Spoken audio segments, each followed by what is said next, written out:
The blood on her wedding dress wasn't her own, and Nora Dalton knew she'd never walk down an aisle now. She stood in the dusty street of Brownsville, Texas, watching smoke curl from the general store where her fiancé had confronted the men who'd been terrorizing local shopkeepers for weeks. The marshal lay dead inside, along with two of the outlaws. Her fiancé, Thomas, had taken a bullet meant for her father and died before the doctor could arrive. It was May of 1873, and Nora's world had shattered like glass dropped on stone. "Miss Dalton, you need to come away from here," Mrs. Henderson said, her weathered hands gentle on Nora's shoulders. "This isn't something you should be seeing." But Nora couldn't move. She stared at the doorway where they'd carried Thomas out 15 minutes ago, his blood still wet on her sleeves where she'd held him. He'd looked at her with dying eyes and tried to say something, but the words had drowned in blood, and she'd never know what his last thoughts were. They'd been engaged for 4 months. She was 22 years old and felt ancient. Nora. Her father's voice cut through the fog in her mind. Samuel Dalton was a banker, a man who dealt in numbers and certainties, and he looked lost now. "Come home. There's nothing more to do here." She let them lead her away, past the gathered crowd, past the pitying looks and whispered prayers. Her shoes left small prints in the dust, and she thought absently that it hadn't rained in weeks. Everything was dry and brown and dead, matching something inside her chest. The Dalton house sat on the edge of town, a 2-story structure with a wrap-around porch that her mother had loved. Margaret Dalton had died of fever 2 years ago, and now the house felt emptier than ever. Nora climbed the stairs to her room and stood in the middle of it, still wearing the blood-stained dress she'd put on that morning with such hope. She'd pressed flowers in a journal since she was 16. Her mother had taught her, showing her how to arrange wildflowers between pages, how to note the date and place she'd found them. The journal sat on her writing desk, a leather-bound book filled with 6 years of pressed petals and stems. She'd planned to press flowers from her wedding bouquet tonight.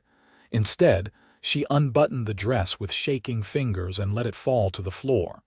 She'd burn it tomorrow. Tonight, she just needed to breathe. 3 weeks passed. Brownsville settled back into its rhythms, but Nora remained adrift. She helped her father at the bank, organizing papers and recording transactions, but her mind wandered. She pressed flowers mechanically, noting dates without caring, feeling nothing when she looked at the delicate blooms. "You need to get out of town for a while," her father said one evening over dinner. "Your Aunt Rachel has been asking you to visit." "I don't want to go to Houston," Nora said. "I'm fine here." "You're not fine. You're disappearing." Samuel set down his fork. "I'm sending you to the ranch." Nora looked up. "What ranch?" "The Cross Creek Ranch, about 40 miles north. I hold the mortgage on it. The owner, Lucas Cross, has been struggling since his father died last year. He's behind on payments, but he's a good man trying to keep his family's legacy alive. I'm going to offer him a deal. He needs help getting the ranch operational again, and you need somewhere to heal. You'll stay there for the summer, help with whatever needs doing, and I'll extend his loan." "You can't just send me away like I'm cargo," Nora said, but there was no fire in her voice. "I can, and I am. You leave Monday." Monday came with the same relentless sunshine that had baked Texas since April. Nora packed a trunk with practical clothes, her journal, and little else. Her father hired a driver to take her north, and she watched Brownsville disappear behind dust clouds. The Cross Creek Ranch appeared like a mirage in the heat. A sprawling property with grazing land that stretched to distant hills, a main house that had seen better days, a barn, corrals, and various outbuildings in varying states of repair. Cattle dotted the landscape in small groups, looking as worn down by the drought as everything else. A man emerged from the barn as the wagon approached. He was tall and lean, probably close to 30, with dark hair that needed cutting and several days' worth of stubble on his jaw. He wore dusty work clothes and walked with the easy grace of someone completely comfortable in his own skin. This, Nora assumed, was Lucas Cross, Miss Dalton. His voice was deep, with a slight drawl that marked him as Texas-born. "I'm Lucas Cross. Your father sent word you were coming." "I apologize for the imposition," Nora said as the driver helped her down. "I didn't ask to be sent here." Something flickered in Lucas's eyes, might have been amusement. "Your father's terms were clear. You stay for the summer, I get an extension on the loan. Seems straightforward enough." "I'm not a bargaining chip." "Didn't say you were." He gestured toward the house. "You'll have the spare room upstairs. I've got a housekeeper, Mrs. Garcia, who comes 3 times a week. She left fresh linens this morning. I'll have your trunk brought up." The house was cooler inside, thick adobe walls keeping out the worst of the heat. The furnishings were simple but well made, and everything was surprisingly clean for a bachelor's household. Nora followed Lucas up narrow stairs to a small room with a single window overlooking the north pasture. "Meals are at dawn, noon, and dusk," Lucas said from the doorway. "I work cattle most days. There's a garden behind the house that needs tending if you're looking for something to do. Otherwise, stay out of the way of the ranch hands." "I'm not afraid of work," Nora said, stung by his dismissiveness. "Didn't say you were."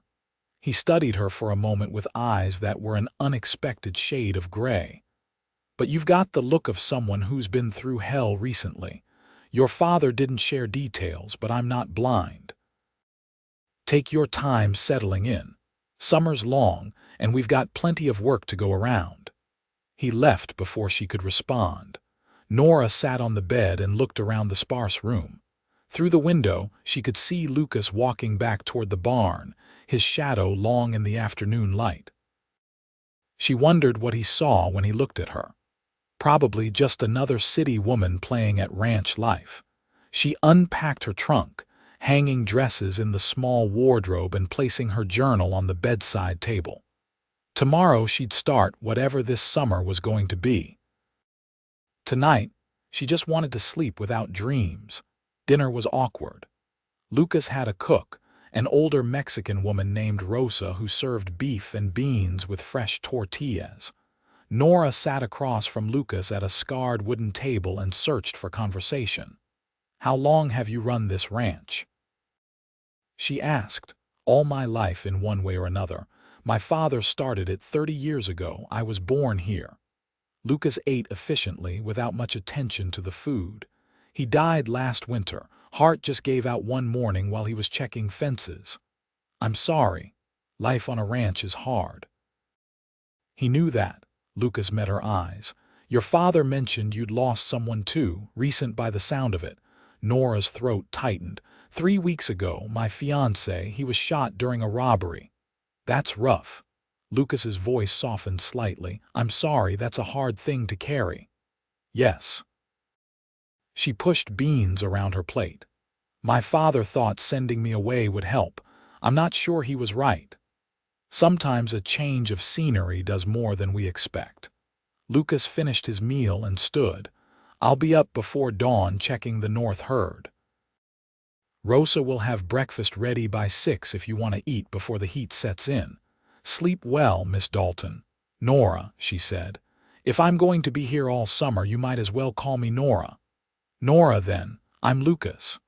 He nodded and left through the kitchen door. Rosa cleared the plates. "He is a good man, that one.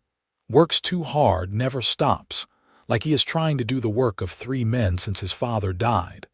"The ranch is struggling?" Nora asked. "The drought has been bad.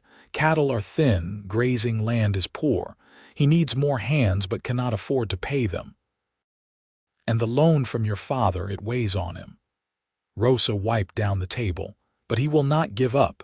The Cross family, they do not give up." That night, Nora lay awake listening to unfamiliar sounds, Coyotes howled in the distance. Cattle lowed occasionally. The house creaked as it cooled from the day's heat. She thought about Thomas, about the life they'd planned. A house in town, children, respectability. All of it gone in seconds because of greed and violence. She thought about Lucas too, about the weariness in his gray eyes and the weight he carried alone. She understood that weight now. Grief was its own kind of burden, shapeless and heavy. Dawn came early. Nora woke to the sound of horses and men's voices. She dressed quickly in a simple cotton dress and went downstairs. Rosa was already in the kitchen, and the smell of coffee filled the air.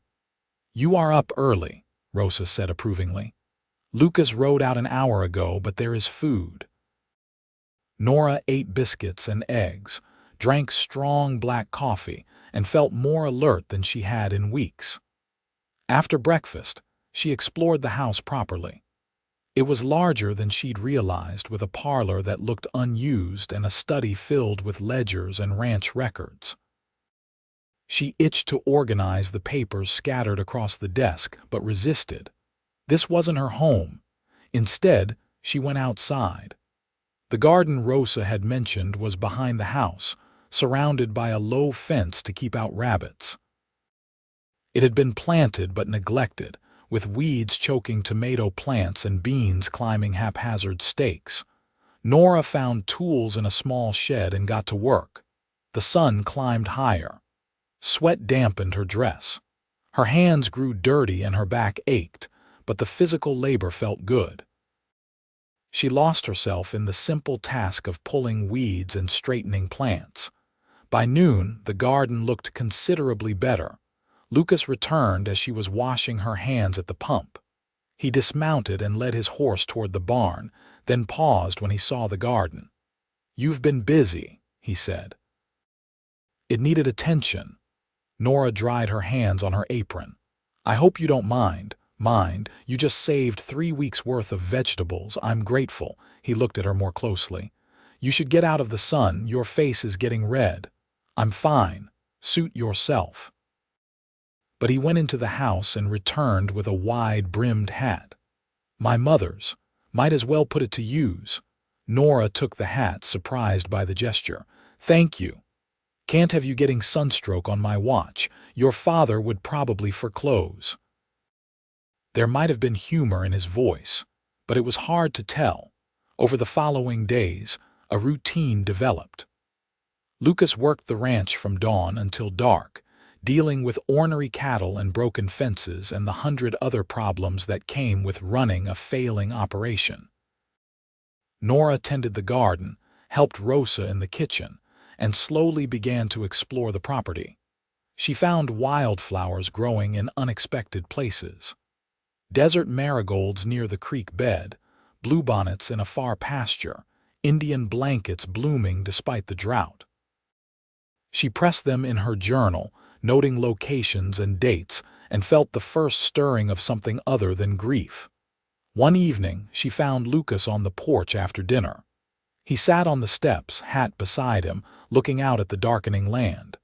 "Mind if I join you?" she asked. "It's your porch too, for the summer at least."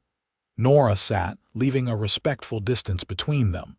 The air was cooling finally, and a slight breeze carried the scent of dust and sage. "I saw you riding west today," she said. "Is everything all right with the herd? Found a sick calf." "Had to separate it from the others. Probably won't make it, but I'm trying." Lucas rubbed his face tiredly.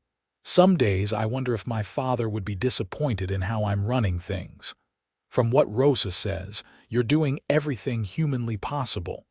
Sometimes that's not enough." He glanced at her. "You settling in all right? Better than I expected." Nora surprised herself with the truth of it. "The work helps.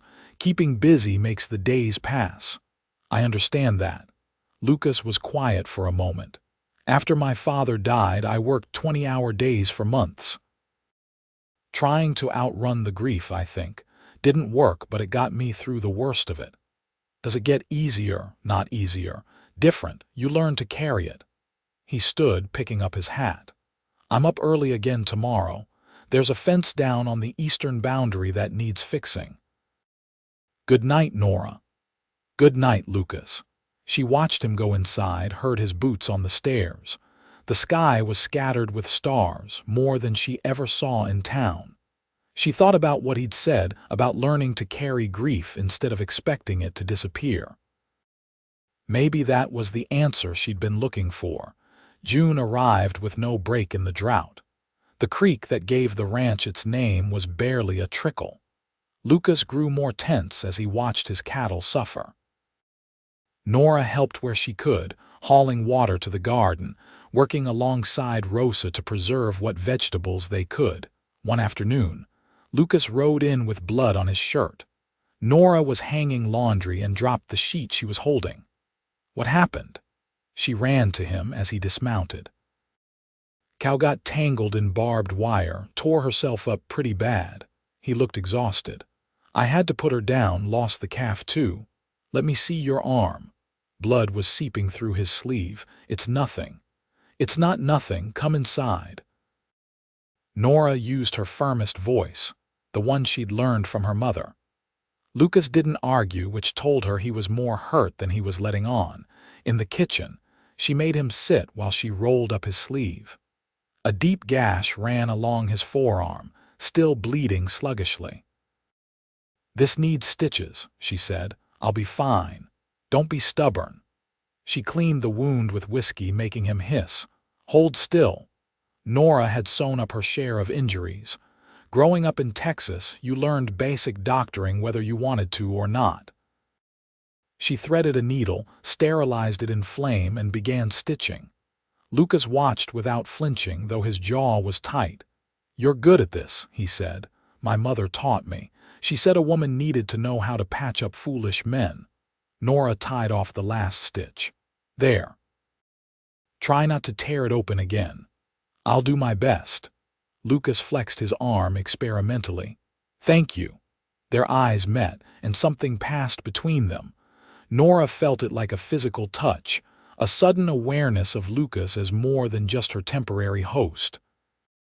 She saw the strength in him, the determination, the loneliness he carried, and she wondered what he saw in her. You should rest, she said, breaking the moment. Rosa can handle dinner, still got work to do. Lucas. She put her hand on his uninjured arm. You're no good to this ranch if you collapse from exhaustion. Rest, just for a few hours. He looked like he might argue, then nodded. A few hours. She watched him climb the stairs, moving more slowly than usual. Her hand tingled where she'd touched him, and she realized with a start that it was the first time she'd felt anything like attraction since Thomas died. The realization brought guilt crashing down. That night, she couldn't sleep. She sat by her window with her journal, looking at the pressed flowers. Desert marigolds from the creek, Indian blankets from the pasture, bluebonnets fading to gray between the pages. Each one marked a day she'd survived, a day she'd moved further from the morning Thomas died. She thought about Lucas downstairs, probably lying awake too, worrying about cattle and money and keeping his father's ranch alive. They were both trying to survive their losses, both working themselves to exhaustion to avoid feeling too much. Maybe that's why her father had sent her here. Not to escape her grief, but to see someone else carrying their own burden. To understand she wasn't alone in suffering. The next morning, Lucas's arm was swollen and hot. Infection had set in despite Nora's careful cleaning. He tried to hide it, but she saw him favoring the arm and made him show her. It needs better treatment than I can give, she said. There's a doctor in Brownsville. I'm not riding 40 miles for a scratch. Then I'll send for him. No. Lucas pulled his arm back. I can't afford a doctor right now. I'll be fine. You'll lose the arm if infection gets into your blood. Nora's voice rose. Stop being so stubborn. And you stop treating me like I'm made of glass. Lucas's temper finally showed. I know what I can and can't afford, and a doctor isn't in the budget. I'll clean it again and it'll heal. They stared at each other, both breathing hard. Finally, Nora said, "At least let me make a poultice. My mother had a recipe that draws out infection." Lucas hesitated, then nodded. "Fine." Nora sent Rosa into town for supplies and spent the afternoon preparing the poultice. She boiled roots and herbs, mixed in honey and other ingredients she'd seen her mother use. When it was ready, she tracked down Lucas in the barn. "Sit," she ordered. He sat on a hay bale and let her unwrap the bandage. The wound looked angry and inflamed. Nora cleaned it carefully, applied the poultice, and wrapped it in fresh cloth. "This needs to be changed twice a day," she said. "Morning and evening, no exceptions." "Yes, madam." There was a hint of amusement in Lucas's voice now that the anger had faded. "I'm serious. You could die from this. I know." He caught her hand as she finished tying the bandage. "Thank you for caring. It's been a while since anyone worried about me." His hand was warm and calloused, and Nora felt that spark again. She pulled away gently. "Someone needs to worry about you. You're terrible at taking care of yourself." Over the next week, she changed his bandage religiously. The poultice worked, drawing out the infection and letting the wound begin to heal properly.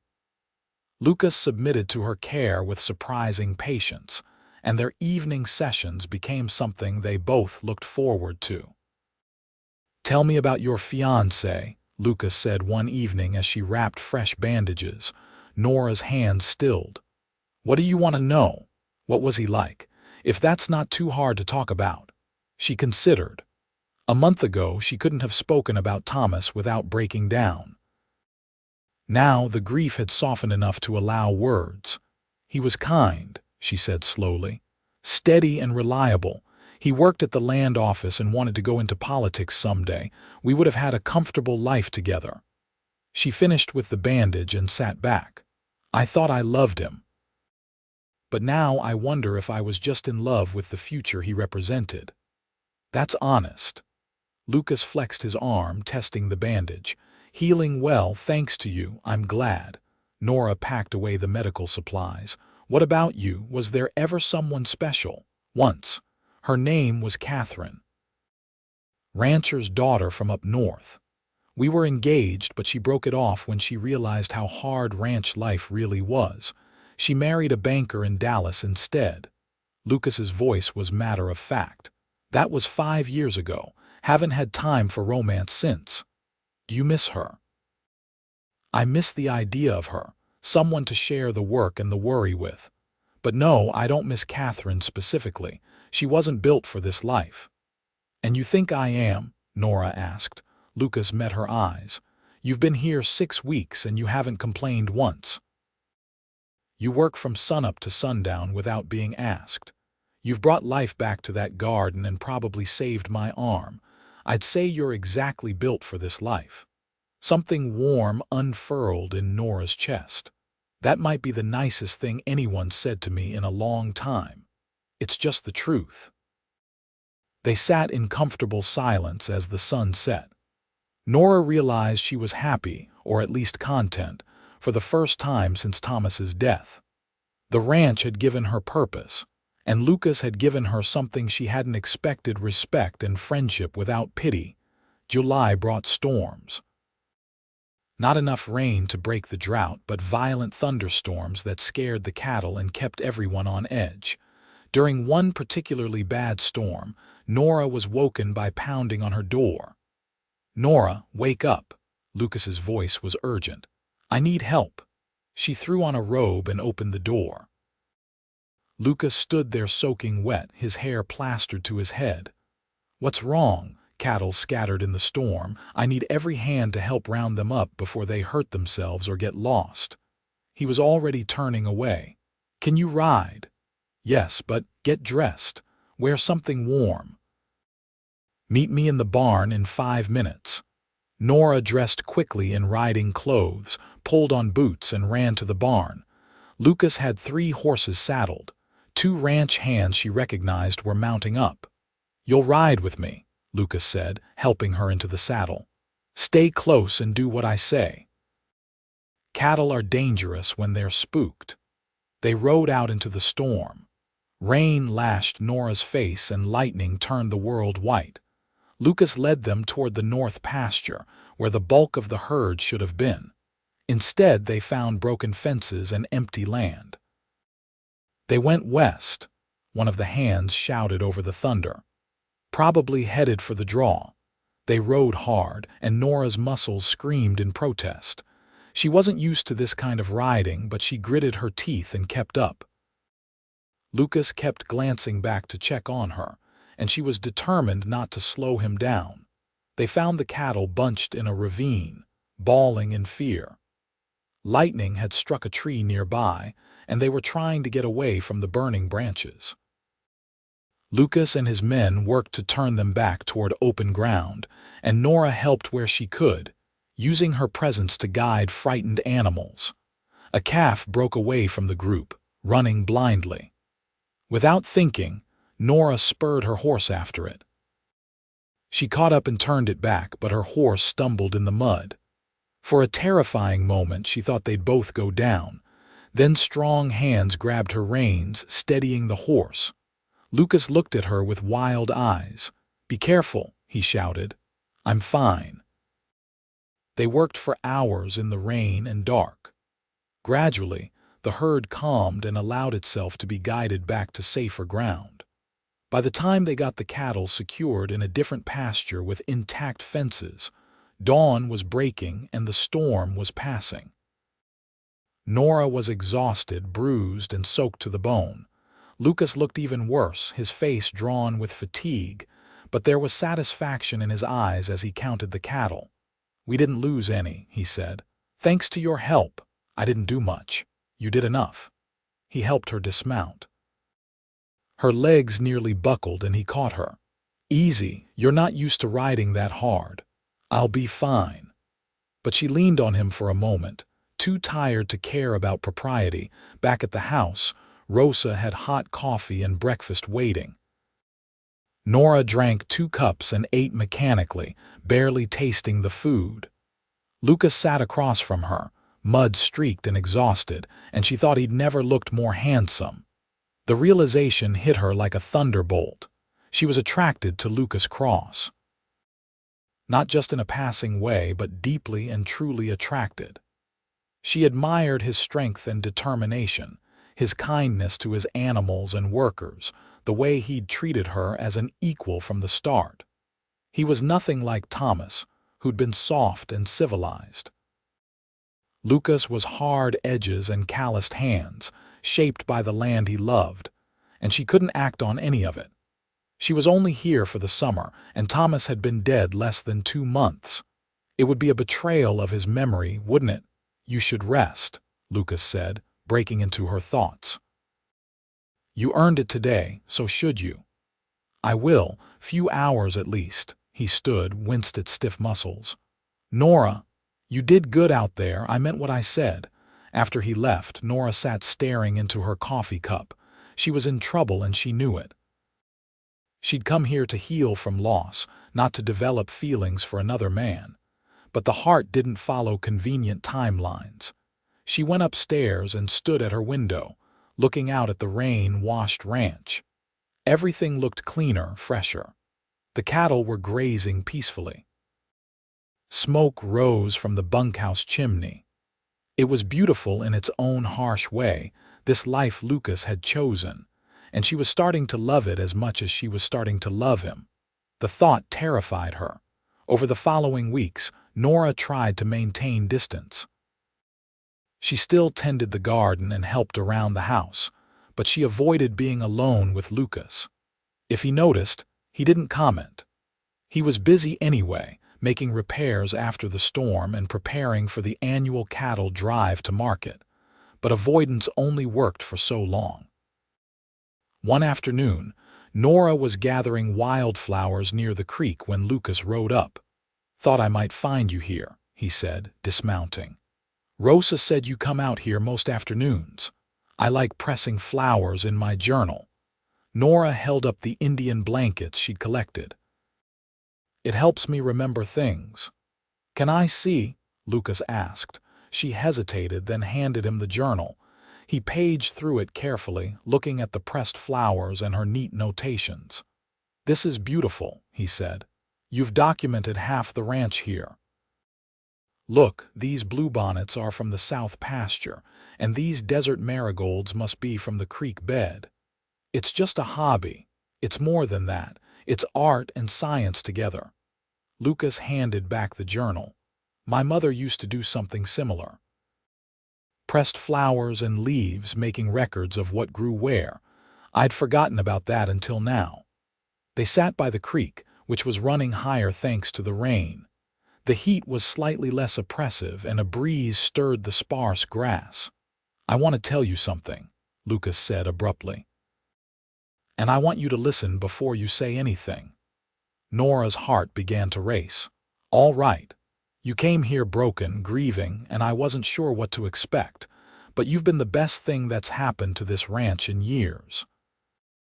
You work harder than anyone I've known, you care about everything you touch, and you've made this house feel like a home again." He paused, staring at the water. "I've developed feelings for you, Nora, strong feelings. And I know it's too soon for you, and I know you're only here because your father made a deal with me. But I needed you to know, I'm falling in love with you." The words hung in the air between them. Nora felt tears prick her eyes. "I don't know what to say," she whispered. "You don't have to say anything, I just wanted to be honest." Lucas stood. "Your summer contract is almost up. You'll be heading back to Brownsville in a few weeks. I won't make things awkward in the meantime, but I wanted you to know how I felt." He walked back to his horse. Nora found her voice finally. "Lucas, wait." He turned. She stood, clutching her journal to her chest. "I have feelings for you too," she said. "I've been trying to ignore them because I felt guilty. Thomas has only been gone 2 months. I thought falling for someone else would be betraying his memory." "Is that what you think?" Lucas asked gently. "I don't know what to think anymore."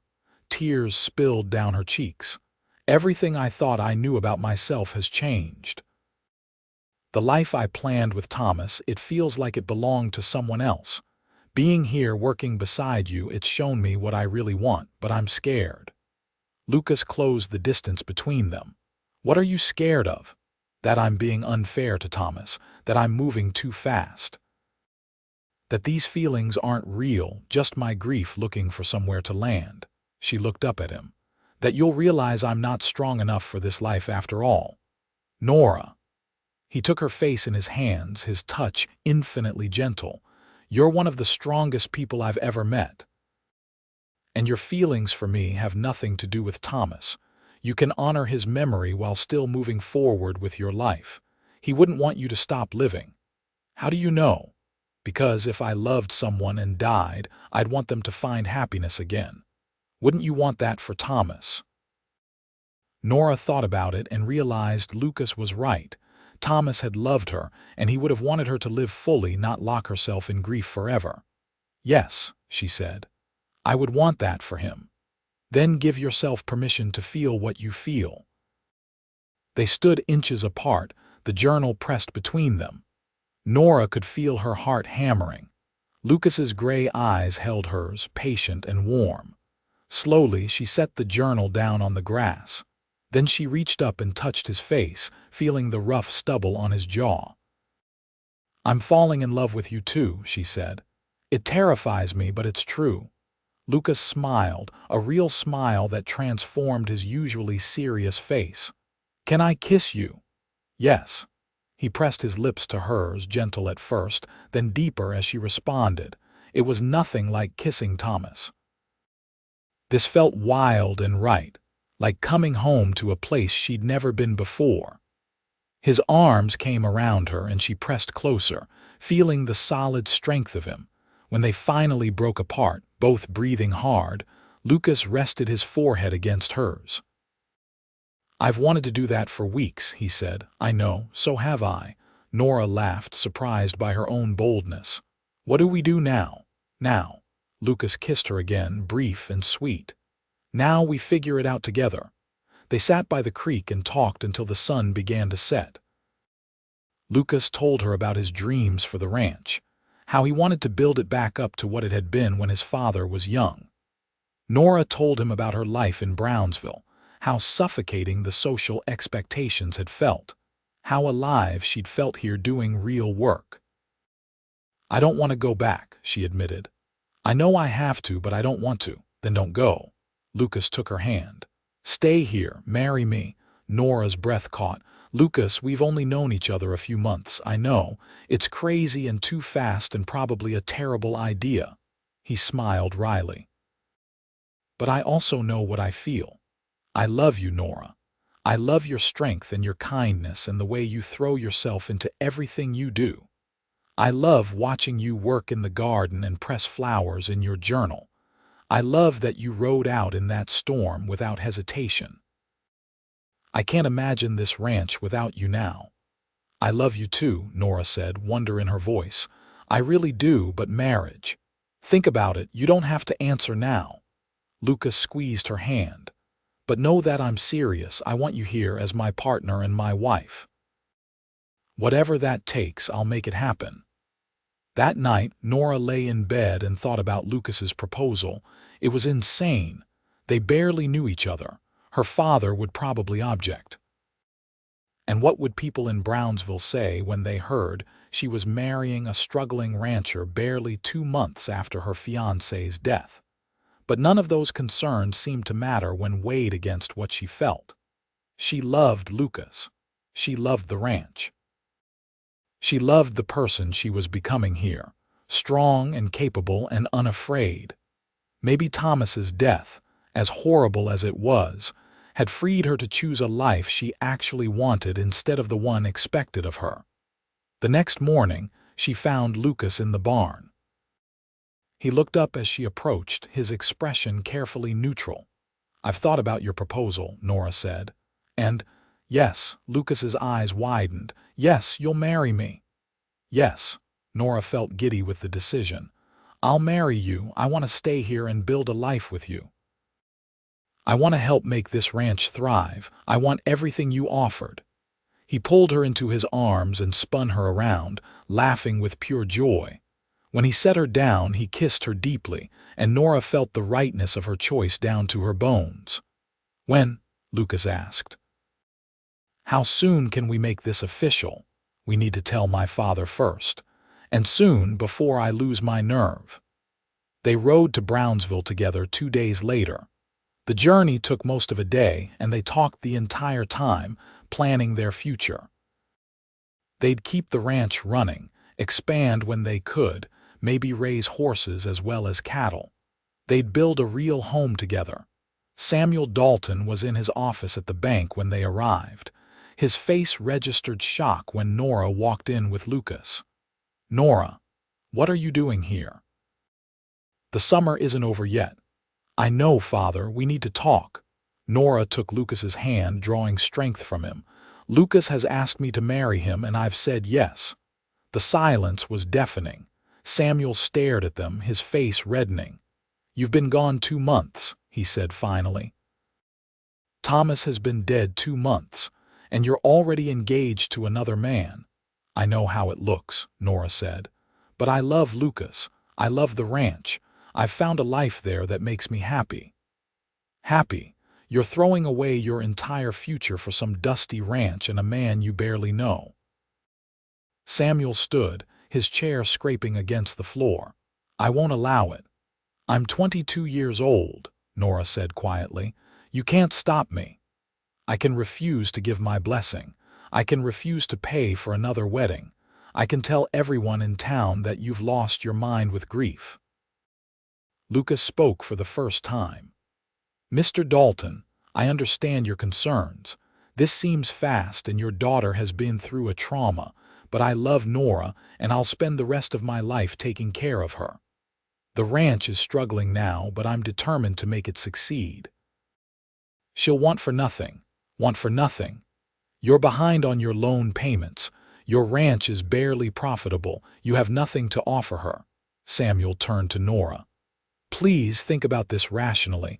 Come back to town. Give yourself time to properly grieve Thomas.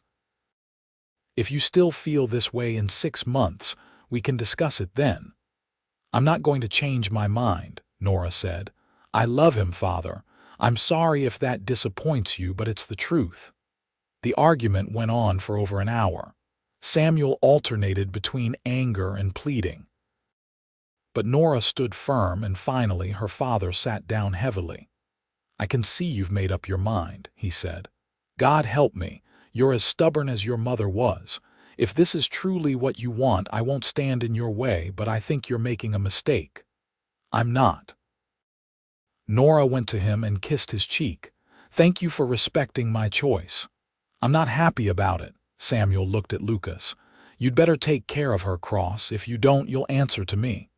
"I will, sir. You have my word." They left Brownsville that afternoon with Samuel's grudging blessing. Nora felt lighter than she had in months. She'd chosen her own path, and it felt right. "Your father hates me," Lucas said as they rode north. "He'll come around. He just needs time." Nora smiled. "Besides, I don't need his approval. I just need you." They married 3 weeks later in a simple ceremony at the ranch. Rosa and her family attended, along with a few neighboring ranchers and their wives. Samuel came, though he looked pained throughout. The minister from Brownsville performed the ceremony under a cottonwood tree near the creek. Nora wore a simple blue dress, and Lucas wore his best suit. When the minister pronounced them husband and wife, Lucas kissed her with such tenderness that Nora felt tears spring to her eyes. These were happy tears, so different from the ones she'd cried 2 months ago. They celebrated with a meal that Rosa had prepared. Neighbors brought food and small gifts. Someone produced a fiddle, and there was dancing as the sun set. Nora danced with Lucas, with Rosa's husband, with her father finally softening enough to take a turn. "You look happy," Samuel said as they danced. "I haven't seen you smile like this in years." "I am happy, Father, happier than I thought I could be." "Then maybe I was wrong to object," he sighed. "I just wanted to protect you. I know, but I don't need protecting. I need to live my own life." When the guests finally left, Lucas and Nora stood on the porch watching the stars emerge. "Tired?" Lucas asked, his arm around her waist. "A little. It's been a long day." Nora leaned into him. "A wonderful day. The first of many." He kissed her hair. "Ready to start our life together, Mrs. Cross?" "More than ready." Their first months of marriage were a blur of hard work and quiet happiness. They worked the ranch together, rising before dawn and collapsing into bed after dark. Nora learned to ride better, to help with the cattle, to manage accounts. Lucas taught her everything, patient and encouraging. The ranch slowly began to improve. With 2 people working full-time, they accomplished more. They repaired fences, improved grazing rotations, and bought a few new breeding cows with money saved from the harvest. Lucas made his loan payment to Samuel on time, and the weight on his shoulders seemed to lighten. Nora continued pressing flowers in her journal, but now she added notes about the ranch. First successful cattle sale. Day we repaired the north fence. Lucas's birthday. Small moments that made up their shared life. One evening in late fall, she realized her monthly cycle was late. She said nothing at first, not wanting to get Lucas's hopes up, but when another week passed, she allowed herself to believe. "I think I'm pregnant," she told him one night as they lay in bed. Lucas went very still. "Are you sure?" "Not completely. But I'm late and I've been feeling strange in the mornings." She turned to face him. "How do you feel about that?" "How do I feel?" Lucas pulled her close, his voice thick with emotion. "I feel like the luckiest man alive. A baby, our baby." "You're happy?" "I'm overjoyed." He kissed her deeply. "You've given me everything, Nora. A home, a partner, and now this. I don't deserve you." "Yes, you do." She touched his face. "We deserve each other." The pregnancy was confirmed by the doctor in November. Nora would have their baby in early summer. Lucas became even more protective, insisting she not work too hard, though Nora laughed at his worries. "I'm pregnant, not fragile," she said. "Women have been having babies while working ranches for generations. Humor me." Lucas kissed her forehead. "I can't lose you. You won't. I'm strong, remember? You told me so yourself." Winter came, mild by Texas standards, but still a challenge. They spent evenings by the fire, Lucas reading while Nora sewed baby clothes. Sometimes he'd pull out paper and write, documenting the year's events. He wanted their child to know the story of the ranch, of how it had struggled and survived. "You're a writer," Nora teased one evening, watching him fill pages with his neat handwriting. "Hardly, just keeping records." "It's more than that. You're writing our story," she smiled. "Someday our children will read this and know how much you loved this place." "How much I loved you," Lucas corrected. "The ranch is just land. You're what made it a home." Nora's heart swelled. She pressed a dried flower from the cottonwood tree where they'd married between the current pages of her journal. Someday she'd show her daughter or son these pressed flowers and tell them about the summer that changed her life. Spring arrived with abundant rain, breaking the drought at last. The ranch bloomed. Grass grew thick and green, wildflowers carpeted the pastures, and the cattle fattened. Lucas hired 2 permanent ranch hands with their improved finances, taking some of the burden off himself. Nora's belly grew round. She moved more slowly but never stopped working entirely. The garden flourished under her care, providing vegetables for their table and to sell in town. Rosa helped prepare the nursery, sewing curtains and organizing baby things. One afternoon in May, Nora felt the first contractions. She was in the garden and had to grab the fence to steady herself. Lucas was in the north pasture and she sent one of the hands to fetch him. Rosa came running from the house. "The baby is coming?" Rosa asked. "I think so. The pains are still far apart, but yes." Rosa got her into the house and sent for the doctor. Lucas arrived 20 minutes later, his horse lathered from hard riding. He burst into the bedroom where Nora was laboring. "I'm here," he said, taking her hand. "I'm here." "Good." Nora gripped his hand as another contraction hit. "Don't leave." "Never." The labor lasted through the night and into the next morning. The doctor arrived from Brownsville and took charge. Lucas stayed by Nora's side the entire time, supporting her through each contraction, wiping her face with cool cloths, whispering encouragement. Finally, as the sun rose on May 15, 1874, their son was born. He came into the world screaming, healthy and strong. The doctor placed him on Nora's chest, and she looked down at the red, squalling bundle with wonder. "We have a son," she whispered. Lucas touched the baby's tiny hand with one finger, his eyes wet. "He's perfect. You're perfect. Thank you, Nora." They named him James, after Lucas's father. James Cross had his father's dark hair and his mother's green eyes. He was, in Nora's opinion, the most beautiful baby ever born. Samuel came to visit when James was 2 weeks old. He held his grandson with surprising tenderness. "He has Margaret's eyes," he said quietly. "Your mother would have loved him." "I wish she could have met him," Nora said. "So do I." Samuel looked at her. "I owe you an apology, Nora." "And you too, Lucas. I was wrong to object to your marriage. You've built something good here and you're clearly happy. I'm sorry I doubted you." "It's all right, Father. You were just trying to protect me." "Still, I was wrong." Samuel handed James back to her. "He's lucky to have you both as parents. This is a good place to grow up." After Samuel left, Lucas found Nora in the nursery, nursing James. He sat beside her, his arm around her shoulders. "Your father came around," he said. "He did. I think meeting James changed something for him." Nora looked down at their son, his tiny hand resting on her breast as he nursed. "We did it, Lucas. We built a life together." "We did." Lucas kissed her temple, And it's just beginning. The years passed in a blur of seasons. The ranch continued to grow more profitable. Lucas bought more land, expanded the herd, and added horses to their operation. Nora managed the business side, keeping meticulous records and handling sales. They made a formidable team. James grew into a sturdy, curious boy. 2 years after his birth, Nora gave birth to a daughter they named Margaret after her mother.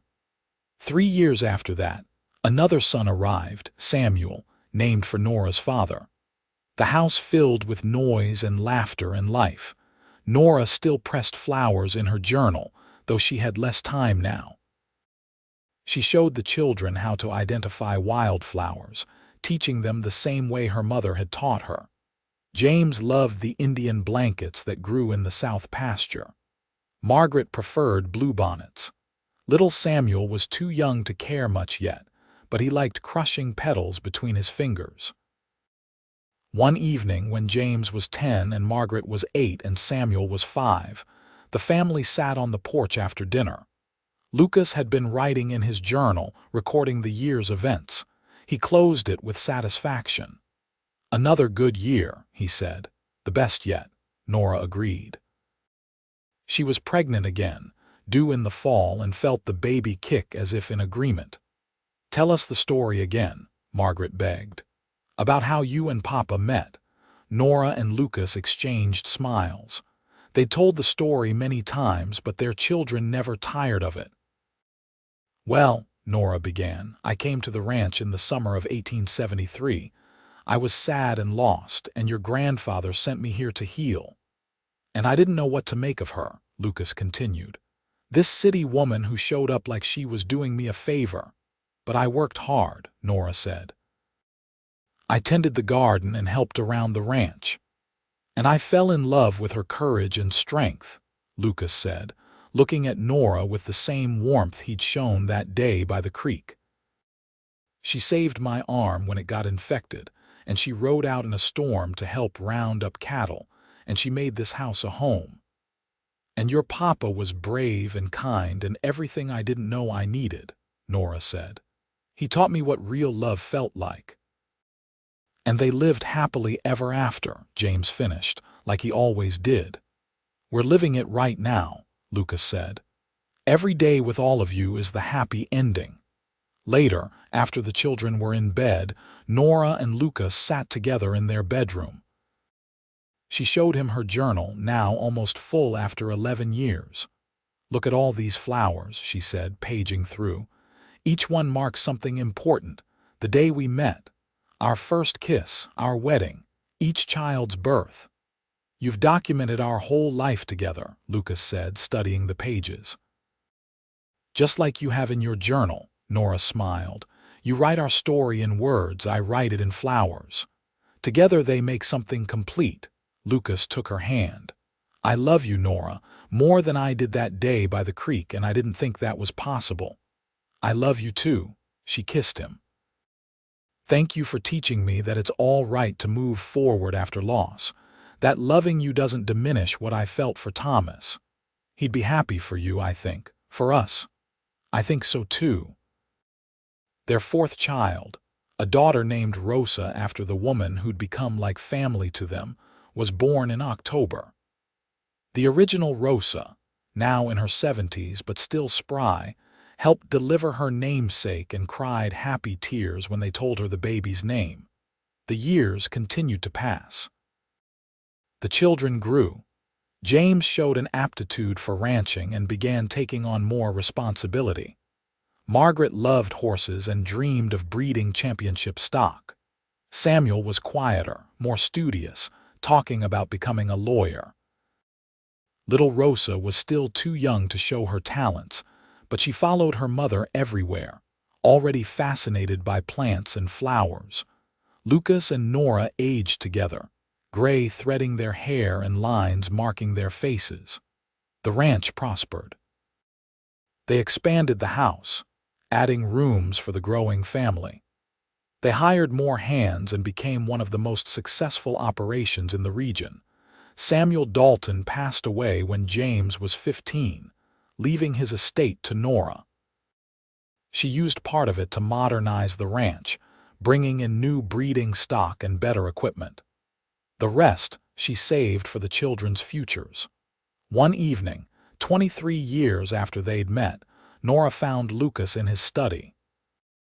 He was writing in yet another journal, his handwriting still neat despite arthritis starting to affect his fingers. "What are you working on?" she asked, reading over his shoulder. "Writing down stories for the grandchildren," he said. James had married recently and his wife was expecting. "I want them to know where they came from, the struggles and the triumphs. Show me."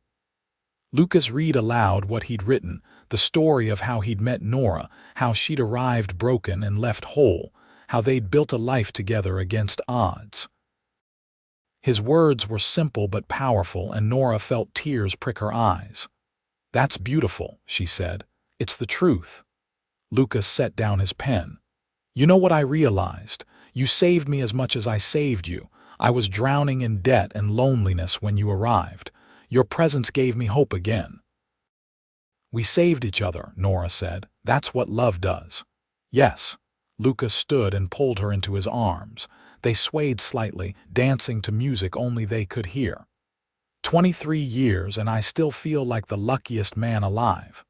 "Only 23, we're just getting started." They laughed together, the sound echoing through the house they'd built. Outside, the ranch spread under starlight, everything they'd worked for and dreamed of made real. The years rolled on, bringing new grandchildren and new challenges. Droughts came and passed. Markets fluctuated. But the Cross Creek Ranch endured, and so did Lucas and Nora's love. When James was 30 and fully running the ranch alongside his father, Lucas began to slow down. He was in his 60s now, and a lifetime of hard work had taken its toll. But he was content, surrounded by children and grandchildren, knowing the ranch would continue after he was gone. Nora, 10 years younger, remained vibrant. Her hair had gone completely silver, but her green eyes were as bright as ever. She still tended her garden and pressed flowers in journals that now numbered 12. One spring afternoon, she found Lucas by the creek where he'd proposed so many years ago. He was sitting on the bank, staring at the water. She joined him, taking his hand. "What are you thinking about?" she asked. "About the day I told you I loved you, right here."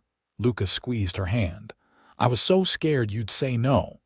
"I was scared too, scared of feeling so much so soon after losing Thomas."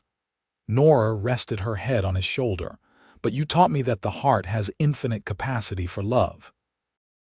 Loving you didn't diminish what I'd felt before. It just added something new. I'm glad you took the chance on me, on us." "So am I." They sat in comfortable silence, watching the creek flow past. Wildflowers bloomed on the banks, Indian blankets and bluebonnets mixing in riot of color. Nora made a mental note to press some later to add to her collection. "I want you to know something," Lucas said eventually. "If something happens to me, I want you to keep living. Keep the ranch going, keep pressing your flowers, keep being the amazing woman you are." "Lucas, I'm serious, Nora. You gave me that gift when you let yourself love again after Thomas. I'm asking you to promise the same thing." "Nothing's going to happen to you," Nora said fiercely. "You're going to live to be 100, maybe, but promise me anyway. I promise." She kissed him. "But only if you promise to stick around as long as possible. Deal?" Lucas lived another 10 years. He saw Margaret marry and start her horse breeding operation. He saw Samuel graduate law school and return to Brownsville to practice. He saw Rosa, their youngest, marry a neighboring rancher's son and start her own family.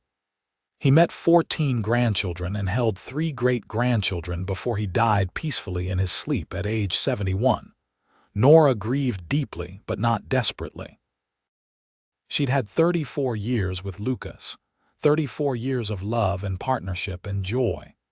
She missed him terribly, but she also felt grateful for every moment they'd shared. True to her promise, she kept living. She continued managing the ranch's books, though James handled the day-to-day operations. She tended her garden and pressed flowers. She taught grandchildren and great-grandchildren about wildflowers and told them stories about their grandfather. She pulled out Lucas's journals sometimes, reading his careful documentation of their life together. He'd written with such love, such attention to detail. The story of their family was preserved in those pages, a testament to what they'd built together. On the anniversary of their first meeting, Nora walked to the creek. She was 80 now, her body aged but her mind still sharp. She carried her first journal, the one she'd started pressing flowers in at age 16. She opened to the pages from that summer in 1873. Desert marigolds from the creek, Indian blankets from the south pasture, bluebonnets fading to gray. Each one marked a moment of healing, a step toward the life she'd found with Lucas. She ran her fingers over the pressed petals, remembering the grief she'd brought with her, the fear of feeling again, the joy of falling in love, the satisfaction of building something lasting. "I kept my promise," she said aloud, speaking to Lucas though he'd been gone 5 years. "I kept living. I kept pressing flowers. I kept our story alive." The creek burbled its response. Wildflowers swayed in the breeze, and Nora felt at peace. She lived another 12 years, dying at age 92 with her children and grandchildren around her. She was buried next to Lucas under the cottonwood tree where they'd married, their graves overlooking the ranch they'd built together. James inherited the ranch and ran it for another 30 years before passing it to his own son. The Cross Creek Ranch remained in the family, generation after generation, each one adding to its story. But the heart of that story, the foundation everything else was built on, was the love between Lucas and Nora. The cowboy who'd taken a chance on a grieving city woman. The woman who'd learned to love again in the midst of loss. Their great-great-grandchildren still had the journals. Nora's 12 volumes of pressed flowers, each one documenting years of ranch life and family growth. Lucas's 15 journals full of written stories and memories. Together, they painted a complete picture of a love that had endured and a legacy that continued. On summer evenings, when the family gathered at the main house for reunions, someone would always pull out the journals. They'd page through carefully, looking at pressed flowers and reading Lucas's words. The youngest children would ask questions, and the oldest would share memories passed down through generations, and the story would be told again. How Nora Dalton arrived at the Cross Creek Ranch broken and grieving in the summer of 1873. How Lucas Cross taught her to love again. How she pressed flowers in journals while he pressed his lips to hers and wrote their story in words. How together they built a life that spanned decades and created a family that would endure long after they were gone. It was a love story. A Wild West love story. A story of healing and hope and second chances. A story of two people who found each other at exactly the right moment and chose to build something beautiful together. And it was all true. Every pressed flower, every written word, every moment of joy and struggle and triumph. It was the story of Lucas and Nora Cross, preserved forever in the things they'd left behind. A testament to the power of love to heal, to transform, to endure. The ranch still stood, over 100 years after Lucas's father first claimed the land. The house had been modernized and expanded, but the original structure remained at its core. The creek still flowed, wildflowers still bloomed in the pastures, and cattle still grazed under the Texas sun. And in the family archive, carefully preserved and treasured, the journals remained. Nora's pressed flowers, still showing traces of color after all these years. Lucas's neat handwriting, documenting their life together. the physical evidence of a love that had changed everything. That was their legacy. Not just the ranch or the family they'd created, but the story itself. The proof that even in the hardest times, even after loss and grief, love could bloom again.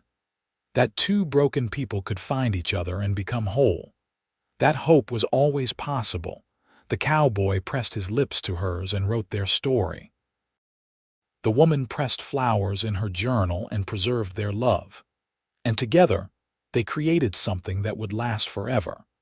Not just in memory, but in the very fabric of the land they'd worked, and the family they'd raised, and the words and flowers they'd left behind. That was the story of Lucas and Nora Cross.